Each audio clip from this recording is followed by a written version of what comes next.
लिखो Ramanuj, discovery of neutron. क्या ऐसे लिख लिया जाए क्या? लिखे तो डिस्कवरी ऑफ न्यूट्रॉन। बोलो भाई, डिस्कवरी ऑफ, लिख लो ब्रैकेट में, लिख लो on bombardment of alpha particle, on bombardment of alpha particle. Alpha particle समझ पा रहे क्या होता है? क्या? अरे सबसे अच्छा बोला करिए, न्यूक्लियस ऑफ हीलियम या फिर centre of nucleus, centre of, समझ पा रहे सेंटर में क्या होता है? क्या होता है? Neutron plus proton. अरे शुरू में आप नहीं बोले थे साइंस ने न्यूट्रॉन को कहा कौन सा पोजीशन मानने के लिए बोला था? तो सेंटर वाला मानने के लिए कह रहा था, ताकि तुम्हें तुम्हारी औकात पता चले। तुम्हें क्या पता चले? औकात पता चले। इलेक्ट्रॉन का ऐसी कोई बात नहीं, सब ठीक ठाक है, सब क्या है, लेकिन न्यूक्लियस ने कहा, अरे साइंस ने लास्ट बार एक बार लास्ट में क्या कहा? मानना है तो मान जाओ, वरना इलेक्ट्रॉन के बाद समझ में आ रही थी, नहीं मांगा उससे, तुरंत उसने बाउंड्री बनवा दिया, फिर बाउंड्री बनवा दिया, फिर बाउंड्री बनवा दिया। हाँ जी, क्या अल्फा ओ सॉरी सर, देख लीजिए अल्फा पार्टिकल। अब देखो इसमें ये बड़े अच्छे से आप देखो यार, ये क्या है? Beryllium plus. अब इसका एटॉमिक नंबर बेरिलियम का बता दो आप। 4। Mass number 9। हीलियम का एटॉमिक नंबर, मास नंबर 4। ये समझ गए आप? देखा है discovery of neutron on bombardment of. तो देखो जब इन दोनों को बम्बारमेंट किया गया तो क्या बना?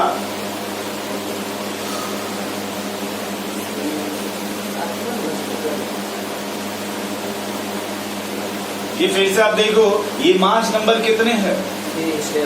ये देखो इसका मास नंबर कितना हो गया, और ये देखो 9 और 4, और ये है कितना, यानी कितना बचा? तो देखो यही क्या है, इसी को क्या बोला जाता है? न्यूट्रॉन। ये आगे आप चलते पढ़ेंगे, न्यूक्लियर फिजिक्स करके एक टॉपिक है। क्या टॉपिक है? तो वहां पढ़ोगे कि भाई आखिर न्यूक्लियस जो है, इसका न्यूक्लियस और ये कैसे ट्रांसफर होगा किसी दूसरे के न्यूक्लियस में। अरे भाई देख लीजिए, बेरिलियम और हीलियम मिलकर क्या बन गया है? क्योंकि आपने शुरू पढ़ा था एटम ऑफ कंजर्वेशन बोल कॉन्सेप्ट में। एटम का सेंस है कि कुछ भी बनना चाहिए लेकिन यही ना रहना चाहिए यहाँ पे, लेकिन ये अलग मामला है। ये क्या है?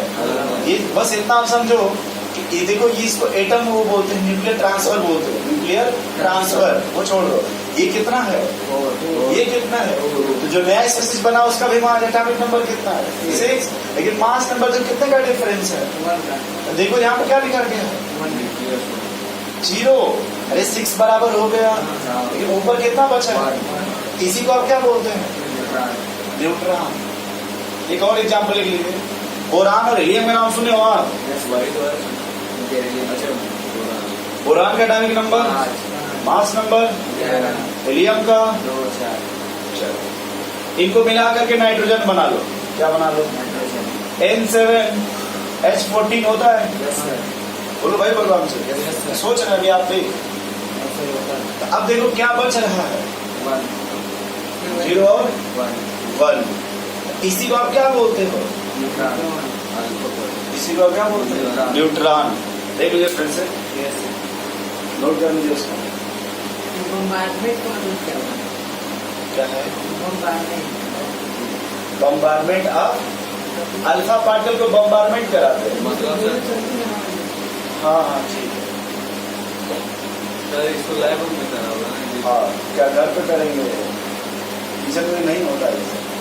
हेडिंग लिखिए, रदरफोर्ड अल्फा स्कैटरिंग एक्सपेरिमेंट। ये नोट कर लो पहले इसको, बता दीजिए क्या। या फिर से देखो आप कुछ, आप इसमें कुछ मत देखो, सुनो इसे। जैसे आप जब भी जैसे आप प्रोटॉन को देखो ऐसे देख लिखते हो ना H पॉजिटिव या फिर P, यस सर। बोलो भाई हाँ। अल्फा पार्टिकल अल्फा 2 पॉजिटिव या फिर M2 पॉजिटिव लिखते नहीं है ऐसे। Yes sir. उसी तरह से न्यूट्रॉन लिखना होगा तो आप ऐसे लिखेंगे 0 and 1, इसी को न्यूट्रॉन बोलते हैं। क्या बोलते हैं सर जी? न्यूट्रॉन। क्या बोलते हैं इसको? न्यूट्रॉन। ठीक है सर जहाँ C12 लिखे हैं न्यूट्रॉन पे 0 लिखे हैं, ये वाला कहाँ है? देखिए इन दोनों को आप मिला दीजिए, यस। मिला करके नया एलिमेंट बन गया कौन? कार्बन। तो इसका मास नंबर कितना हुआ? एटॉमिक नंबर उसका 4 है, उसका 4 और 2, 6। ये तो बराबर हो गया ना। Yes sir. अब मास नंबर को जोड़ लीजिए। 9 7 13। कार्बन का है कितना? बचा कितना? सर जहाँ ये इसमें बनेगा उसी का मास लिखेंगे। तो जो है इसी का ना लेंगे और कहाँ से लेके आएंगे? जैसे यहाँ देख लीजिए 11 और 4 15 हुआ, हाँ। लेकिन नाइट्रोजन का कितना है? 14 बचा कितना? ये यही कर देंगे 0 या 1। तो दोनों को क्रॉस करेंगे तो कोई एक फिक्स का ही क्यों होंगे? अरे कर लो, सब हमारे घर का नहीं है, जैसे बोले बस मान लो। ठीक है, तो हमारे घर का तो है नहीं कि आप कैसे 9 कर रहे हैं कि 4 करेंगे। 9 1 बचेगा, 9 में से बचेगा कि 4 में से बचेगा, हमारे घर का नहीं है। ऐसे मान लो, बस ऐसे होता है। बस न्यूट्रॉन जहाँ भी मिलेगा देख लो, यहाँ 0 N है और 1 है। क्या पूछ रहे पूछिए।